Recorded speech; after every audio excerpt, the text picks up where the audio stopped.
Ce qui est certain, c'est que la pandémie, ça a été un accélérateur et un catalyseur de choses qui existaient avant.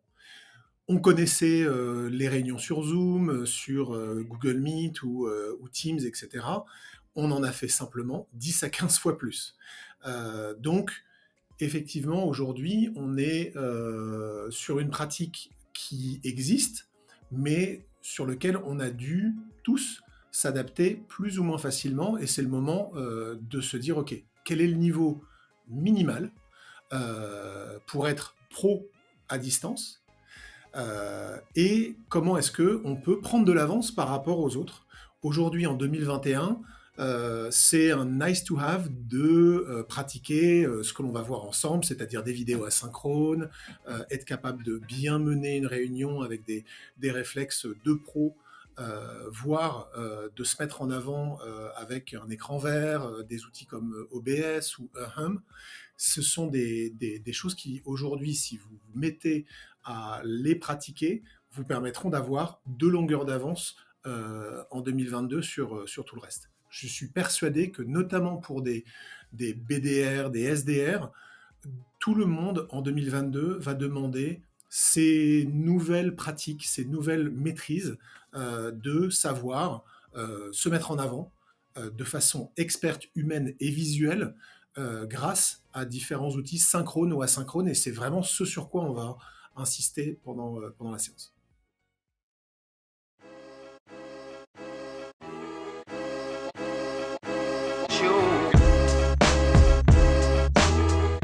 Je m'appelle Maxence Panavoine et je suis Managing Director de Winning by Design, qui est donc une société spécialisée dans l'accompagnement des scale-up, SaaS et Marketplace. C'est assez facile, hein. On s'est tous rendu compte avec la pandémie qu'on avait changé notre façon d'interagir et plus précisément de vendre. Donc le remote selling, ça peut se résumer comme l'ensemble des outils, des techniques et des meilleures pratiques qui permettent de faire tout ou partie d'une vente à distance.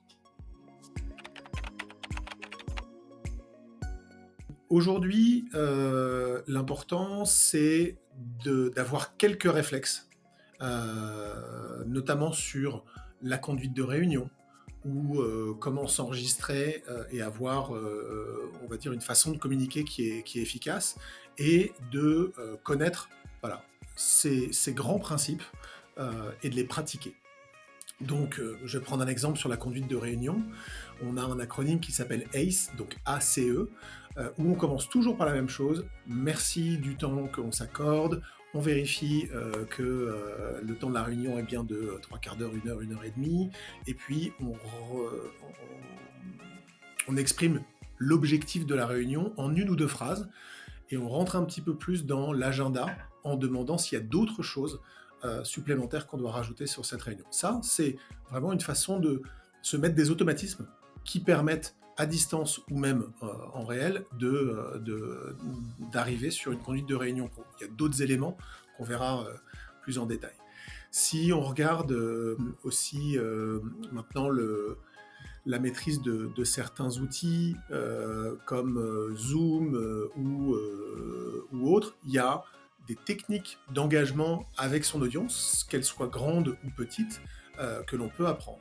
Comment demander à l'audience de participer, ne serait-ce que très très simplement dès le début, pour que l'engagement se fasse et qu'il n'y ait pas on va dire, de participants mystères ou cachés dans une réunion. Voilà, il y a un ensemble de meilleures pratiques que Winning by Design a mis en forme dans des vidéos extrêmement pédagogiques qu'on a publiées il y a 1 an, au moment où la pandémie se révélait à tout le monde. Et on s'est dit, OK, nous, on a des années de pratique d'une boîte qui est en full remote, où on a dû animer des réunions depuis longtemps et avec beaucoup de gens. Autant mettre tous ces éléments sur des vidéos extrêmement accessibles à tous, avec plus ou moins de sous-titres en français, mais en tout cas, ça vous permettra de voir vraiment beaucoup de choses dans le détail de comment passer au niveau pro. Toute l'idée, c'est de se dire que la vente, aujourd'hui, elle s'est toujours fait entre les meetings de toute façon, mais c'est d'autant plus important aujourd'hui que les choses ont changé. Donc, l'accélération du cycle de vente et l'intensification de l'engagement sont les signes évidents de la pratique que l'on s'est mise à mettre en œuvre fonctionne et a un impact positif sur ma vente. Donc, par exemple, pour un SDR ou un BDR, évidemment, le nombre de réponses à ces sollicitations, lorsqu'on utilise plusieurs canaux, lorsque l'on demande une connexion LinkedIn, qu'on discute par email et qu'on envoie au bon moment la vidéo qu'on a préparée, sur laquelle il y a une bonne pertinence commerciale, c'est un bon moyen de se dire, ok, j'ai lancé mon atout, j'ai mis ma carte supplémentaire, mon as, dans cette relation et dans cet échange, et je m'attends à ce qu'il y ait un meilleur engagement. Donc on peut même, d'un point de vue pur statistique, se dire, ok, j'ai 100 personnes que j'ai prospectées, sans la vidéo, ou sans ces vidéos asynchrones, ou sans ces nouvelles techniques, et puis 100 personnes avec lesquelles, au bon moment, j'utilise ces outils, je vois les résultats, et dès 100 personnes, on a déjà quelque chose qui est statistiquement bon à mesurer. Pour des ventes un peu plus complexes et pour les accounts exécutives, on va regarder probablement l'accélération du cycle de vente, combien de jours ça prend pour faire une vente, et on regarde aussi le taux de viralité, c'est-à-dire si on se sert d'une vidéo asynchrone en résumé de meeting, est-ce que ça a été envoyé à d'autres personnes en interne ? Aussi, on va dire un critère d'évaluation très simple, c'est le taux d'engagement en fin de meeting lorsqu'on utilise des techniques et des best practices un peu plus poussées.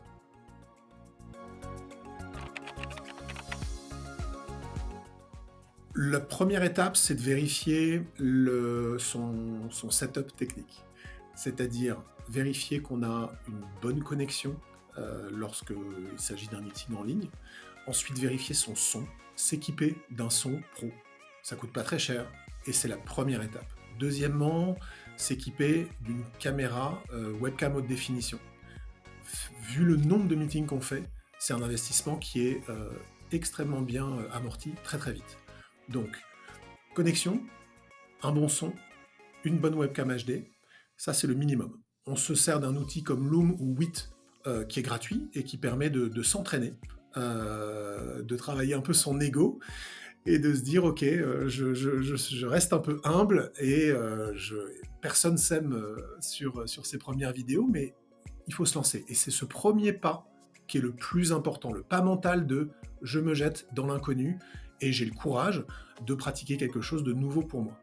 Ensuite, si on veut pousser et qu'on commence à effectivement se dire j'ai besoin d'outils un petit peu plus avancés, on peut tenter un outil comme OBS, donc Open Broadcaster Software, qui est gratuit, open source, un peu compliqué, un peu geek, ou son équivalent plus abordable, on va dire d'un point de vue technique, qui s'appelle Uhum, donc MMHMM, et qui permet de jouer avec un fond sur lequel on peut transformer ça en slide et du coup se servir du carré qui est derrière soi comme un autre moyen de montrer son expertise, de montrer ses prises de notes en live, d'interagir, voire d'utiliser un outil comme Klaxoon qui est un tableau blanc en ligne et qui permet vraiment de retrouver des réunions sur lesquelles on crée ensemble.